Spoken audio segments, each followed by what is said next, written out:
Imagine spending 20 hours on a plane. You already know this is the world's best business class because I and every other person who has tried it has repeated that far too many times. The question is, what do you get in the world's best business class on the longest route it serves? Taking over 20 hours from Auckland, New Zealand to the other side of the world in Doha. How many meals do they serve? How many flight attendants are there taking care of you? What type of bedding do you get? How is the entertainment selection? There are so many questions and I have so many answers that I cannot wait to share. So come with me for the second longest time I've ever spent on an airplane as we take the world's longest Qatar Airways Qsuite flight. Now, at some points, this video may sound like an ad. How do you know it's not? Well, I'm Nonstop Dan, a half Swede and half American who's been obsessed with airplanes my whole life. And through some luck and persistence, I've managed to make a living off sharing my passion with you guys right here on YouTube for the past 7 years. In that time, I've flown 150 different airlines, and I must say, Qatar Airways is one of my favorites. They're not without their flaws, but given that I pay for all my own flights and don't get any perks or special treatment from any airlines, you know that my opinions are my actual opinions. Because what? That's my opinion! On that note, in my opinion, New Zealand is one of the most amazing countries on earth. Oscar and I saved it to visit as our 100th country at the end of last year, and we documented the whole thing on our channel, Oscar and Dan. I haven't been so sad to leave a new country in, well, I can't remember how long. And although I'd be enjoying Qatar Airways business class all the way to Scandinavia, this journey was incredibly daunting, even in business class. Today's trip will comprise mostly of QR915, Qatar Airways' longest flight in its network, which currently operates with a ground stop in Adelaide to refuel and pick up more passengers. So the flight is scheduled at 5 hours from Auckland to Adelaide. Then there's a 90-minute ground stop there before continuing on the 14-hour journey from Adelaide to Doha. Since this flight is taking place during the World Cup, everything is a little messed up, leaving us with an exhausting 12-hour layover in Doha without the option of a transit hotel or entering the city. And then we have another 7-hour flight from Doha to Oslo before taking a train from Oslo Airport to the central station, where another 3.5-hour bus ride to Gothenburg remains. All in all, we're talking 48 hours of travel. Qsuite or not, this is not a journey I'd recommend, and not something I'll be looking to repeat, even though I got an incredible deal which I'll share at the end of the video as usual.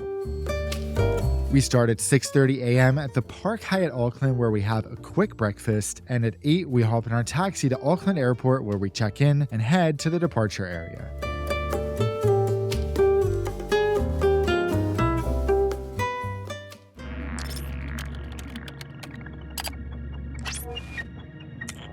Today we're lucky and there hasn't been an equipment swap. Alpha 7 Bravo Echo Golf, one of 45 Qsuite equipped 777s, greets us at gate 3. A word of warning: with Qatar Airways, you can sadly never be certain you'll get the seat type you booked. And while they do let you change dates for free if your aircraft is downgraded from Qsuite, the customer service experience is rarely smooth. So keep that risk in mind because their old business class is sadly a drastically inferior experience. Qatar Airways currently has a staggering 6 different seating configurations on their 777-300s alone, which highlights the biggest issue with the airline, in my opinion: lack of consistency. Today, I'm fortunate to be sitting in one of 42 Qsuites, spread across 2 cabins in a 1-2-1 layout. I just have to pause here and highlight the miracle of seat design evolution. This is their old and sadly still operating 777-300 business class, which also has 42 seats. In other words, Qatar Airways fits the same number of Qsuites in the space where they have their old 2-2-2 layout. That is remarkable, isn't it? I have to say, I don't have a strong seating preference here. The forward-facing Qsuites have slightly more seating and sleeping space than the rear-facing ones, but as an av geek, the rear-facing ones are hard to resist due to the engine views. If you can, flying in their center quads, which open up, is probably one of the most fun experiences you could possibly have with your friends or loved ones. I have a video surprising some of my best friends with precisely that linked in the card now. Such a feel-good video. Without further ado, let's hop on board this beauty.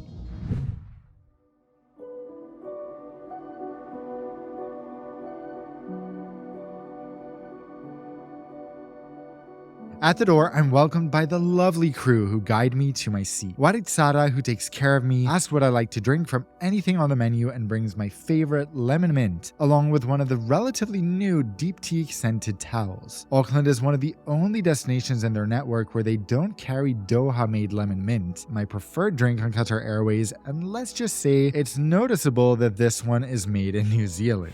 So it's a New Zealand lemon mint review. It looks suspicious. It's not like lemon mint at all.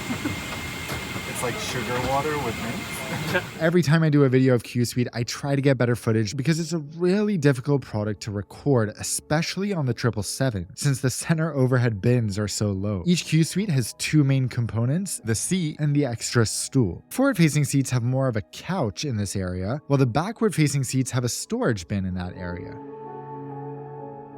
Needless to say, between this and the surface ahead of you, there is plentiful storage. The seat also has a variety of controls and buttons, even offering an HDMI outlet so you can connect your laptop to the entertainment screen.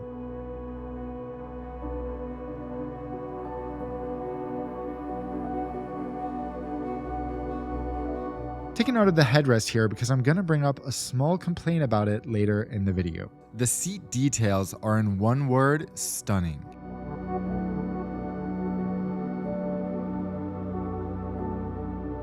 Everything on board is FIFA themed for the World Cup. I can't help but being curious about how fast this theme will trickle out of the product. Do you guys like everything being football themed on board? Let me know. Interestingly, even though the overwhelming majority of passengers are continuing to Doha, this flight has quite a scaled-back service offering. There are no amenity kits and no blankets are given if you don't request one. What we do get, however, is menus. On this relatively short initial leg, not only is the food menu extensive, but the wine list is insane. This champagne usually sells for several $100s a bottle, and we're not even in first class.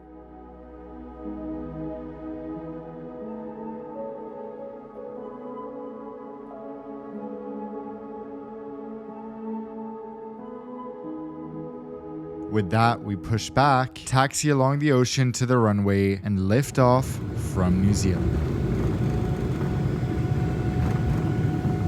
As we take off on this 777, will you help me reach 777,000 subscribers? If so, please take a second to hit that button. It's free, and being subscribed makes you eligible for awesome prizes in the future. I am so excited to share the in-flight experience on Qatar Airways' longest flight coming up next.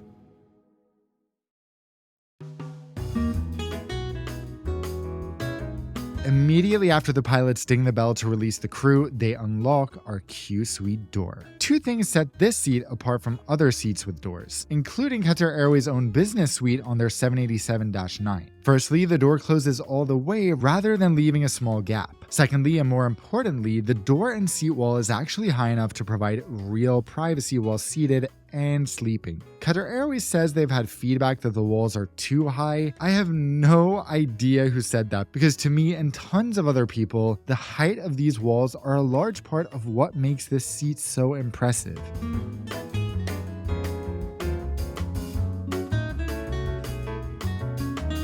A small number of airlines offer so-called dine on demand, where you can theoretically eat what you want whenever you want. Qatar Airways is naturally one of them. I opt to eat as soon as possible, and the meal service begins with one of my favorite in-flight drinks. This one thankfully is not impacted by Auckland catering, a pineapple margarita with warm nuts. Note the salt around the rim, which is the proper way of serving it and makes it oh so delicious. For some context on the food, on many routes, Qatar Airways return caters their flights. So the food you get on flights from Europe, Africa, and parts of Asia is made in Doha. So to me, it's always fun to see how their catering is handled out of other airports, like here down under. I start the first meal with the New Zealand meze, which is surprisingly good. The meal is served directly on the table with my favorite business class presentation in the world. I mean, this is better than many first class meal presentations.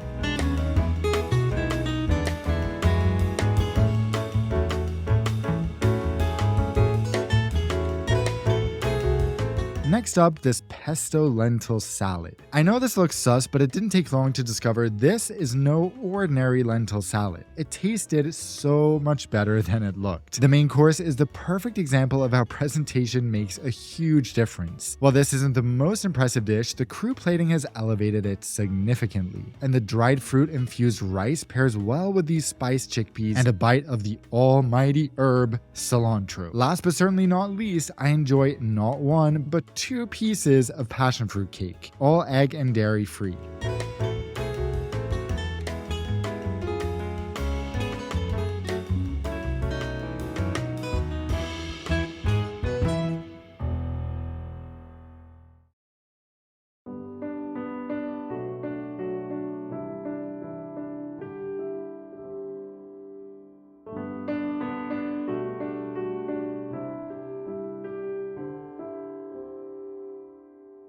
I end up watching Elf on this flight, but not entirely by choice. For some odd reason, Oryx 1, the entertainment system, is drastically scaled back on this aircraft, which doesn't make any sense at all. Compared to my connection from Doha on another 777, there are less than half the number of movies and TV shows here. Not ideal on the longest flight in the network, and for the first time ever on Qatar Airways, I couldn't find anything I was really interested in watching. Regardless, these are the accompanying headphones, Qatar Airways branded and all.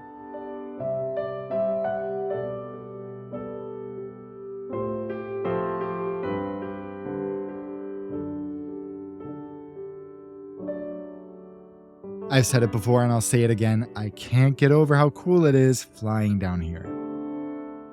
In my suite, I'm constantly being checked on by the crew, including another lovely Romanian guy, Constantin. I ask him for a feedback form with their names on it and connect to the 1 hour of free Wi-Fi to submit my compliments. In addition to your free hour, you can get a full flight pass of super Wi-Fi for $10. If the crew does a good job, I highly recommend sending their praises to the airline, especially at an airline like Qatar Airways where it goes straight to their manager who puts it in their file. As we start our descent, Constantin brings me a box of chocolates and another hot towel. And to think this is just the start of our journey. As we approach Adelaide, the genuinely hilarious CSD Roxandra comes by to thank me for flying with Qatar Airways and make sure I had a good flight. She tells me my visit to her home country Romania in the summer was not enough. I simply must go back in the winter. Mr. Dan, listen to a Romanian grandma. You'll be force-fed so much good food in the countryside that next time I see you on board, you'll be booking the center suite all for yourself because you won't fit in a single seat anymore. She was absolutely amazing. So together with a fantastic crew, we touched down in Adelaide and sadly bid them farewell.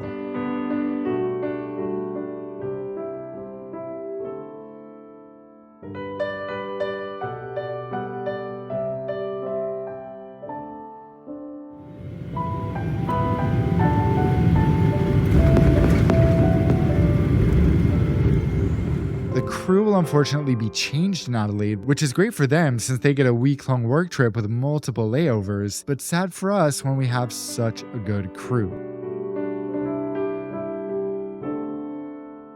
Another small thing Qatar Airways does that sets them apart from many other airlines is that after landing, the crew immediately close the curtains between cabins. This makes the deboarding process much less hectic and prevents the inevitable chaos in the aisle.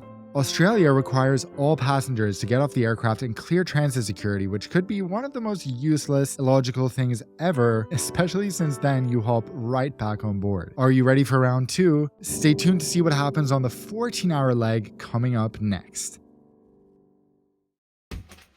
So, our flight from Adelaide to Doha is full, which is really shocking given the state of the economy. 2022 was the worst year for stock performance since the crash of 2008. Nearly everyone and everything has been crushed by the economic downturn. Well, except maybe one thing. If you've been following my channel, you know I've been using today's video sponsor Masterworks to invest in an asset class that pretty much isn't available to us normal people. And that's contemporary art, a favorite investment among millionaires and billionaires. Why? Because it has a negative correlation to the stock market. In the past 12 months, Masterworks has paid out tens of millions of dollars in returns to their investors. And I feel secure in my investment since every Masterworks offering is registered with the SEC. I mean, just look at some of the returns on on their most recently sold pieces. So there are a lot of people who want to join Masterworks at the moment. If you want to try it yourself, you can skip the line to hop on a free introductory call to answer all your questions and get started straight away by tapping the link at the top of the description right now. All right, let's board flight number 2 on this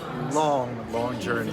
Welcome back on board the Qatar Airways 777-300 and back to seat 10 kilo.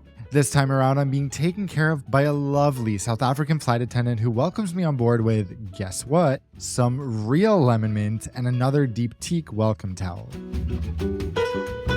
This flight features a new menu for the ultra long haul leg, and let's just say you won't be hungry here since you can eat whatever you want whenever you want. It's interesting that the flight takes off at 3 p.m. and lands at 9 p.m., yet the pre-arrival meal they suggest is breakfast. Nerdy moment coming up, but is this the coolest amenity kit ever or what? All passengers are given this special shoulder bag at the time of my flight, which contains an eye mask, socks, earplugs, and a variety of products from Diptique, all of which smell amazing but cause a severe allergy-like reaction if I'm exposed to them for too long. More amenities like toothbrushes or shaving kits are available in the lavatory, but I can't seem to find any on this flight, which is strange. Speaking of the lavatory, there's pretty much 1 per 11 passengers in business class, and the 2 by the second set of doors are spacious and are kept clean throughout the flight. Sometimes on Qatar, you'll get a crew that even cleans them and replaces the toilet seat cover after every single use, but it's a bit of a hit or miss whether you get that. With that, we're off.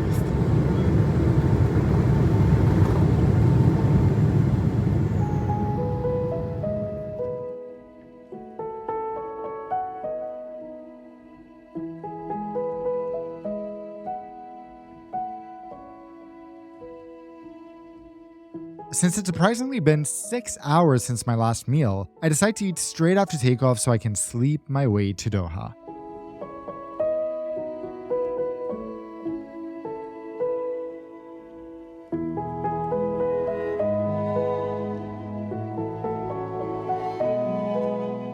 As we enter an area of turbulence, this quinoa salad is served, which tastes even better than it looks. Anything with caramelized onions and pesto is good in my opinion, so this wasn't a surprise.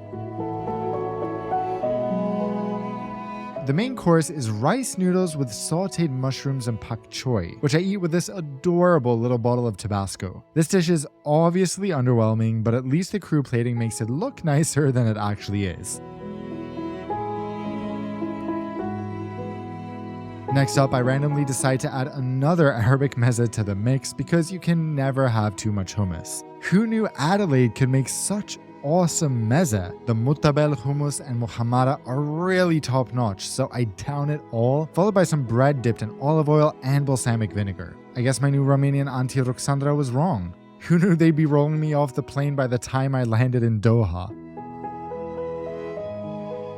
Last but not least, my favorite Qatar Airways dessert, berries with rosewater syrup. But the syrup seems to have lost the memo because it tastes neither like rose or syrup, just water.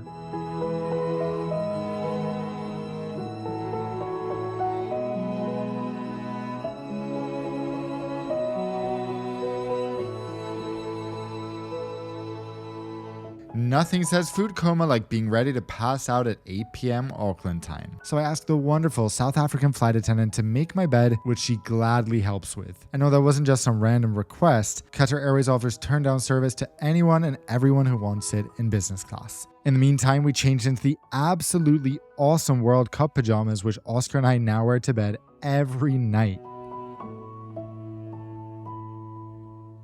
This is the Qsuite bed. Equipped with a mattress pad, a fluffy blanket, and 2 pillows, this is in-flight coziness at its best, and where the door shines most of all.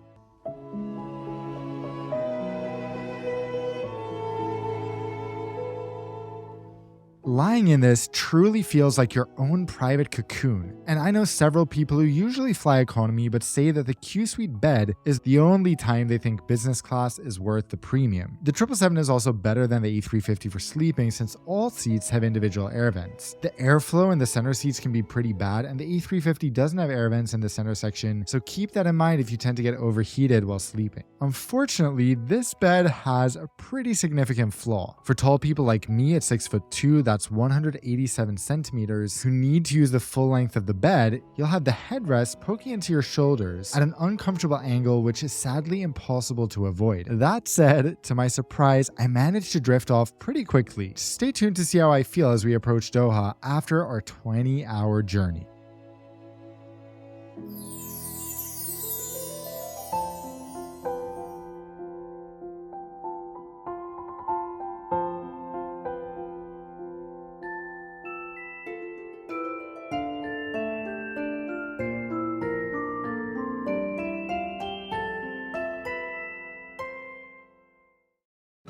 I wake up as the cabin lights are turned on 45 minutes before landing in Doha. I've slept for 7 hours.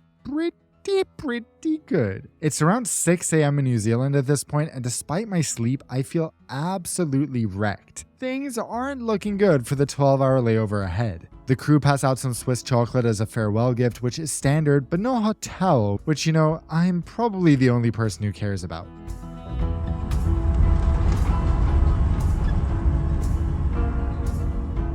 Welcome to a football-obsessed Doha. Given that it's been quite a few hours since our last meal, we head directly to the Mourjan lounge, which has both a buffet and an a la carte restaurant. The lunch and dinner menu is available until 4 a.m., so we go for some spinach and tofu tortellini, which is served after 15 minutes. Don't worry, the tomato sauce is hidden under all these ingredients, and the dish is pretty enjoyable. Embarrassingly, we go for another assortment of Arabic meze as well. For a full tour of the Mourjan lounge and all the amazing food it offers, click the card that's appearing now. The next 7 hours are spent wandering around the lounge and sitting in various places regretting all our life decisions. All the rest areas were full and the extremely expensive transit hotels were all unavailable during the World Cup. At 6 a.m., we decide to check out the terminal extension, which is the last thing I want to show you before we wrap up. This part will soon contain a brand new Mourjan lounge, and even temporarily has a so-called Mourjan Lounge North. To my surprise, this lounge is packed. We decide to go for some of what I've decided is the best food in the Middle East, at least that I've had, and then work a little longer. It's now 8 a.m. and we're finally ready to head to our Oslo-bound flight, but not before a look at the Singaporean jewel. Oh, sorry, I mean the Qatari orchard. So, this was Qatar Airways' longest flight, and I'm about to share how I paid for it. Again, despite what some conspiracy theorists say, I pay for all my own Qatar Airways flights. I'm not sponsored by them in any way, and I don't get kickbacks for promoting them. As far as I'm aware, there are no airlines that pay flight reviewers for positive reviews. They give free flights to some other reviewers, but payment? I don't think so. With that out of the way, there is no business class in the world I'd rather spend 20 hours in. Qsuite is as close to perfect as any airline product can get, and the soft product, while a bit more inconsistent in recent years, is still leaps and bounds ahead of 99% of other airlines. My biggest problem with Qatar is the wild inconsistency in terms of seats. They have a dozen different business class seats in their fleet, which is outrageous. So please book expecting not to get Qsuite to avoid disappointment. That sucks big time, but if you're lucky, you'll get an experience so refined, so opulent, so luxurious that you won't believe you're only in business class. To get this ticket, I used Qatar Airways Avios, which can be transferred from both British Airways and Iberia to Qatar Airways Privilege Club, making them incredibly easy to earn. This means that any credit card that can transfer points to one of those 3 airlines allows you to book these flights. By some complete miracle, I found 4 award seats on this route at the saver price of 90,000 points one way and about $250 in taxes per person during the height of the World Cup. I quickly transferred some points from American Express to British Airways and then transferred those from BA to Qatar. That whole process was done within 2 minutes and then I snagged my 2 seats. Anyone in the world can buy Qatar Airways Avios on sale, sometimes for a price as low as 1.1 cents per point. If you did that, you could effectively get this ticket for the equivalent of about $1,250 one way, which is mind-blowingly good for a business class ticket between Europe and New Zealand. My US viewers can of course get it even cheaper by signing up for one of my many recommended credit cards, either the American Express Gold card offering an amazing sign-up bonus and bonus categories, or another great one, the British Airways card from Chase, which is offering an all-time record high sign-up bonus. You can learn more about those cards and apply through my links, which greatly supports my work, via the links in the description below. With that, thank you so much for watching, my friends. My voice is dead. And until I see you next time, fly safe. If you think that's good, what about Qatar Airways first class? Watch this video now to find out what that experience is like.